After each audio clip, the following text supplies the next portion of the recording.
Okay, then um, so the time is just passing by. Not a lot is happening at this moment. So and Arjuna and Krishna are very close friends, very good friends. They like spending time with each other. So what Arjuna does is he invites Krishna, and he proposes. He comes up with a proposal that okay, let us go for a hunting trip to the banks of Yamuna. And Krishna likes the river Yamuna so much because when he was born, his father. So you do not know the story of Krishna's birth, right? We will go about that once. So when he was born, his father, who's his father? Vasudeva. Vasudeva. Vasudeva. Correct. Vasudeva.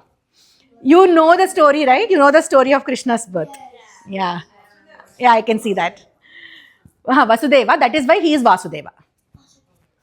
Krishna is Vasudeva because he is son of Vasudeva.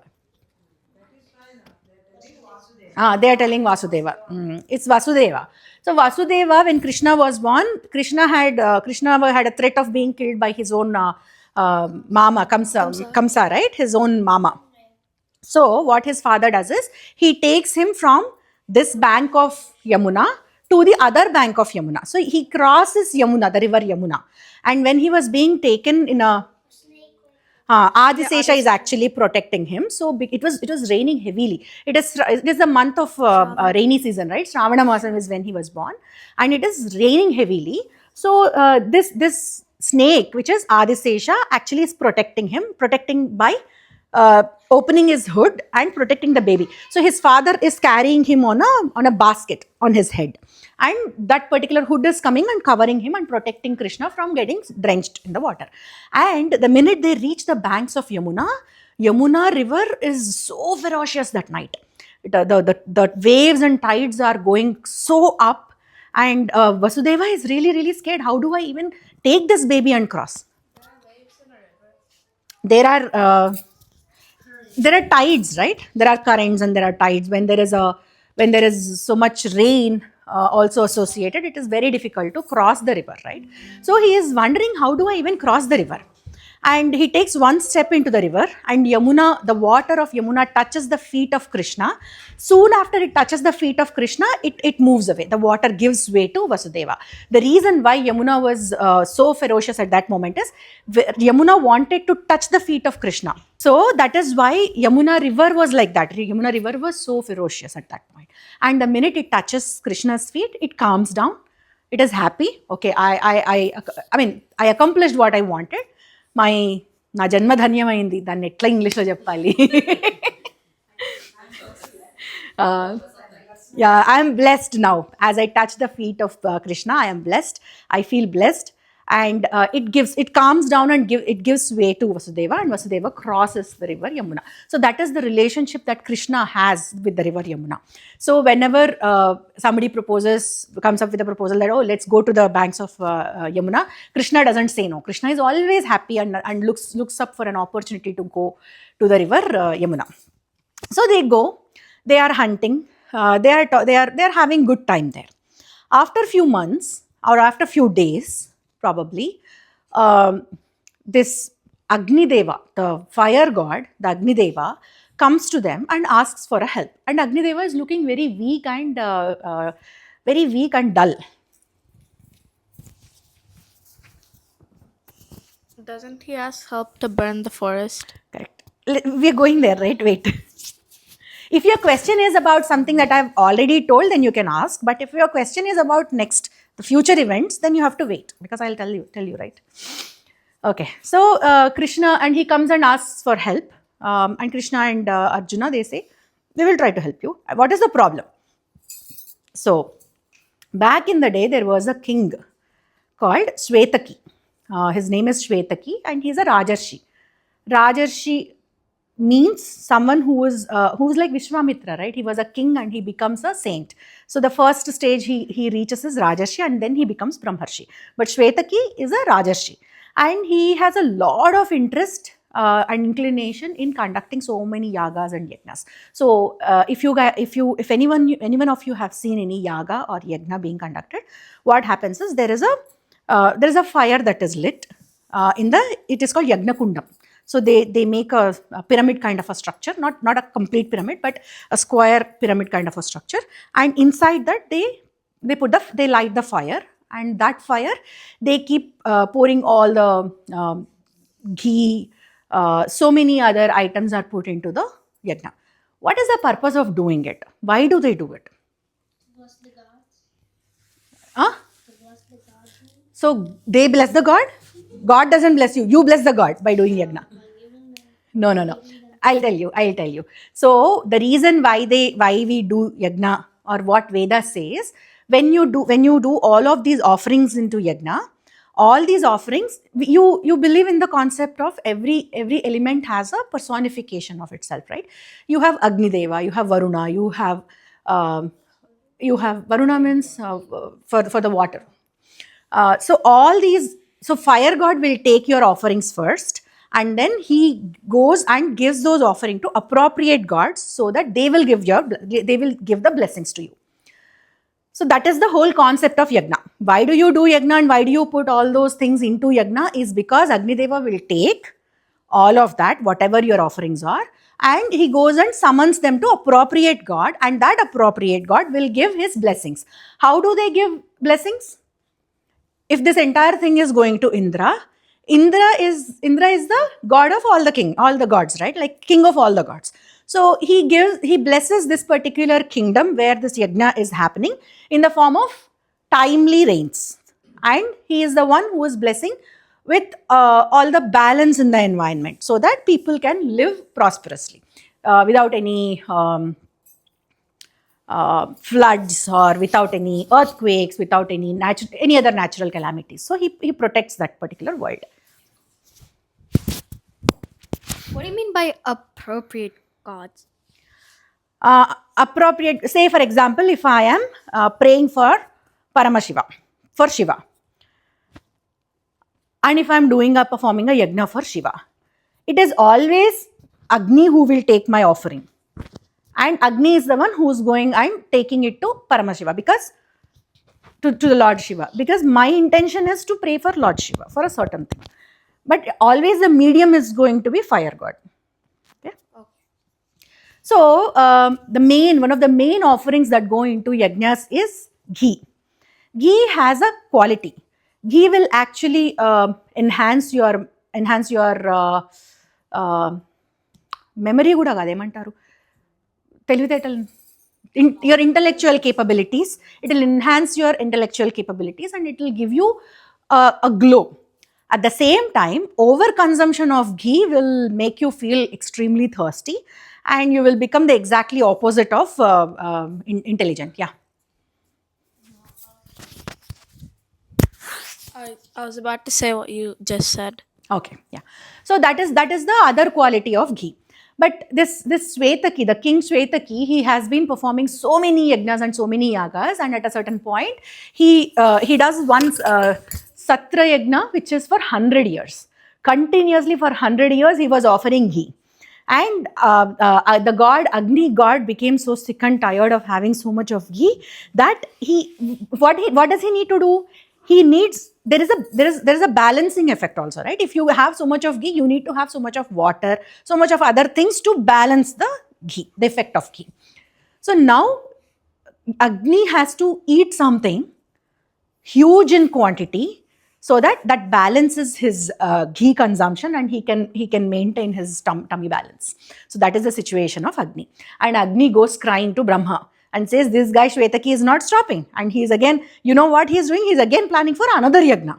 And I cannot have more. I am done. I am done. I cannot have any more ghee. Then he says, so when your tummy is hurting, when you have tummy related issues, acidity or something, what do? You go and take now you take Tums or something. But back in the day, we used to go and have some cloves or some kind of herb that will balance your tummy. So Brahma says, there is a forest called Dandakaranya. Go there and eat the forest. The entire forest has so many herbs, and only that forest, if you consume the entire forest, only then your consumption of so much of amount of consumption of ghee will be balanced with that. So you go and eat Dandakaranya. So Agni goes and tries to consume Dandakaranya. in the form of forest fires. But every time he goes and tries to consume Dandakaranya, Indra is coming, and Indra is coming with so much of rain into the same area. So Agni is put out, fire is put out. So this has happened multiple times. After so many attempts, this guy Agni comes to understand that, okay, in this particular forest, Indra's friend is living. His name is Takshaka. He's a snake. Okay, he is living, and in order to protect his friend, Indra is coming and downpouring in the form of rain. So he goes back to Brahma again and he asks, see, this is happening. You asked me to go and eat Dandakaranya. I'm trying and this is happening. And then Brahma says, okay, wait for Vishnu and Naranarayana. Both of them are coming in the form of Krishna and Arjuna. Wait for them and they will be able to help you consume the Dandakaranya. And now is the time. Now Krishna and Arjuna are here. Agni goes and approaches them, asking him, can you please relieve me of this tummy irritation? That is what Agni asks Krishna and Arjuna. Then both of them say, yeah, we can do that. Containing or fighting with Indra is not a problem. We can do that and we can always help you. But the problem is we do not have any weapons here. I only have this bow that is made out of bamboo. And if I really try all my power on bamboo made Dhanassu, it is going to break. I will not be able to counter Indra with this kind of weaponry. Then Agni says, oh, if that is your problem, just hold on a second. And then he presents Gandiva to Arjuna. So you will encounter the name Gandiva so many times. That is the bow of Arjuna, and that is one of his favorite weapons. Gandiva takes a disguise in the form of a snake. So for a normal person like you, me and everybody, it looks like a snake. It doesn't look like a bow at all. Only for a person who can use it, that will look like Gandiva. So the power of Gandiva is such that if you put that if you string Gandiva and once you make that sound, the sound of Gandiva is so ferocious that people with weak heart, they cannot handle that sound and their ears and nose will start bleeding. That is so ferocious. That is the amount of sound that it produces. And the sound is also not pleasant on the ears. It's very scary. So that is the power of Gandiva. And along with that, he also presents Arjuna a flag that goes on top of his chariot. What is that? Hanuma. Yes, Hanuma. So that flag has Hanuma on top of it. And that is the flag that Arjuna uses even in Kurukshetra. In Telugu, it is famously called as Jenda Pai Kapiraju. Jenda means flag. Kapi means monkey. What? It's a very long name. Which one? Jenda Pai Kapiraju. Jenda Pai Kapiraju is not a name. It's a phrase to refer to Arjuna's flag. Jenda means flag. Kapi means monkey. Raju means king of monkeys. Who's king of monkeys? Hanuman. What? Yeah, Koti. That's right. Kapi means monkey. Monkey means Koti. Yeah. There are multiple names for the same thing, right? Avuna, Telugu kada. Okay, so now he gives him that. Yes, give her that. Yes. Isn't Sugriva the king of monkeys? కొంచెం గట్టిగా మాట్లాడండి అమ్మా. Isn't Sugriva the king of monkeys? King of monkeys, but Hanuman is the very powerful one among monkeys, right? So king is used in a multiple contexts. So you have to look at the context. Okay, now he also gives him the chariot from where he can perform the yuddham. And he also gives two things to Krishna. He gives Sudarshana Chakra to Krishna and a bow called Kaumodaki to Krishna. You guys are supposed to remember all these names, okay? Because this is very important. Next time when I'm going to talk about Gandiva, I'm not going to tell you the backstory of where he got the Gandiva from, right? Otherwise, we will only be here. We will not move further in the Mahabharata. So Kaumodaki is the bow of Krishna. What is the bow of Rama? Yeah. What is the bow of Shiva? Shivadhanus is the one that is presented by Shiva to Janaka's family. But what is the bow that Shiva uses as a weapon? Huh? Yes, I did. Pinaka. Should I know? Pinaka Pani. Okay? Should I know this? What? Should I know this? You are supposed to know this. I don't know this. I wasn't here for Rama. That's okay. That's okay. Shiva is there in Ramayana, Mahabharata, everywhere he's there, right? He didn't give that to anyone. He uses it. He uses it. In another situation, in future, Shiva gives a bow, an astra to a weapon to Arjuna. That is Pashupatastra. That he gives to Arjuna. But Pinaka he doesn't give to anyone. At least not that I am aware of. Sivadhanasu. Sivadhanasu is what is referred as. Sivadhanasu, and there is another one called Vishnudhanasu with Parashurama. That is what he challenges Rama with after the wedding. Okay, coming back to Mahabharata. So, all these weaponry is given to these two people. So, the context of this Agni coming and asking all these things is that Arjuna and Krishna need so much of weaponry in order to fight adharma in future. So, this entire story is why should Agni wait for such a long time to relieve himself, right? Brahma could have done something else to relieve this guy. He would have gone and had a conversation with Indra, or just remove Takshaka from the forest, put him somewhere else and ask him to eat. They did not do any of this. They just waited for Krishna and Arjuna to come here, because the whole purpose of this is Krishna should get Sudarshan Chakra and Kaumodaki, and Arjuna should get Gandiva and all the other things, the flag and chariot and all these things. That's the purpose. Okay, after that, these people get this, and then they ask Agni, okay, you go and start eating Dandakaranya. And he's so ferocious. Agni is so ferocious now. So he's not coming like a small fire or anything. He's coming, as he comes with so much of rage, and he starts eating into Dandakaranya. Does he normally look like a normal person? Personification, they look normal. In a person form, they look very normal. What's their actual like? They do not have one form. They come in multiple forms depending on the situation. They if they have to have a conversation with you, they can come in the form of a human being. That's not the purpose. If the purpose is to eat away Dandakaranya, he comes in the form of fire itself. So what? What about animals? What about animals? Like, does each god like have a different animal? They have animals in the form of vehicles, Vahana.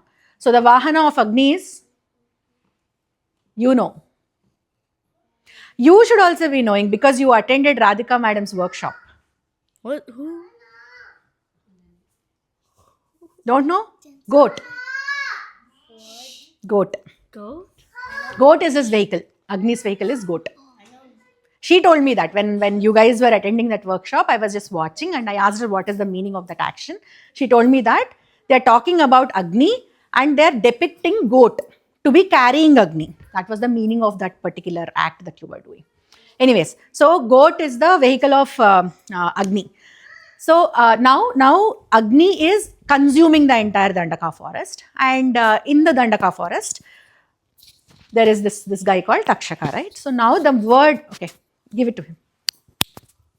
What about the animals in the forest? Everything will die. Oh. Everything will perish. Okay? The hunting would be easier. Then they won't hunt anything. Hunting event is done. Now the forest fires have come. So now the word that, okay, this forest is being consumed reaches Indra, and Indra comes to that place with so much of clouds. And then Agni goes and tells, Agni calls for help, and Arjuna, what he does, with that Gandiva, he creates a mesh kind of a thing on top of Dandakaranya. On Dandakaranya, there's a huge mesh going on, and that mesh doesn't allow any of the water droplets to come on Dandakaranya.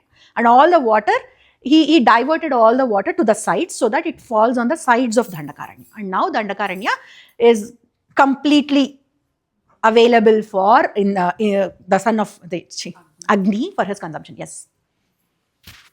So the water falls into the river. Water falls somewhere else outside of the forest, river, whatever is there, it falls, or it creates a pond, or something happens. That is not very important for the story. And then whoever is inside gets killed. But Takshaka, so Takshaka is also that's the reason why Indra is stopping, right? So someone goes and tells Indra that your friend already escaped to a place called Kurukshetra. So your friend is fine. Don't worry about it. But his son, Ashwasena, Ashwaki something, that son, Takshaka's son and Takshaka's wife are in the forest. They are getting trapped. But his son escapes, but his mother, Takshaka's wife, dies. That is what happens. Yes. They were in a place called Kurukshetra? Kurukshetra is a place. They escape to the place called Kurukshetra. Yes. I thought Kurukshetra was I thought it was another name for Mahabharata. No, Kurukshetra is the name of the place where the war happens, where the actual war happens in Kurukshetra. But it is a place. It's not another name for Mahabharata.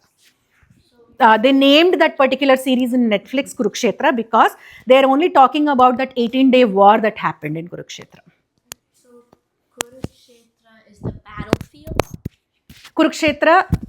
Yes, Kurukshetra is the battlefield. Stop playing now. Kurukshetra is the battlefield. Okay, now coming back. So they escape to Kurukshetra. It's not your fault. That message is to everybody, not for you alone, okay? Don't worry. Don't play with it. It'll make sounds and it'll capture it. Okay. మీకు ఎవరికైనా గుర్తుందా మనకి 7th క్లాస్లోనో 8th క్లాస్లోనో ఒక lesson ఉండేది. జరిత అని ఒక పక్షి దండకారణ్యంలో ఉంటుంది. దానికి 4 పిల్లలు ఉంటారు. మందపాలుడు దాని హస్బెండ్ పేరు. So there is a story. I'm not going to go into the story, but we had a story when we were in 7th or 8th standard in our Telugu textbook that talks about a bird that gets caught in the fire of Dandakaranya and how they escape the fire. That there was a story about that. I'm not going into the details.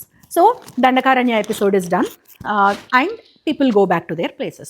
Krishna goes back to Dwaraka, and during this time, what happens is there is a Rakshasa called Mayasura, Mayudu. And that guy, he comes and asks Arjuna for help. He asks Arjuna to rescue him. So whoever comes and asks for shelter, any Kshatriya has to offer that shelter. Any Kshatriya has to protect them. So Arjuna follows Dharma so much and he protects Mayasura. So Mayasura is alive and he escapes the fire in Dandakaranya. So that happens, and with that, the episode of Dandakaranya is done and they go back to their places. After few days,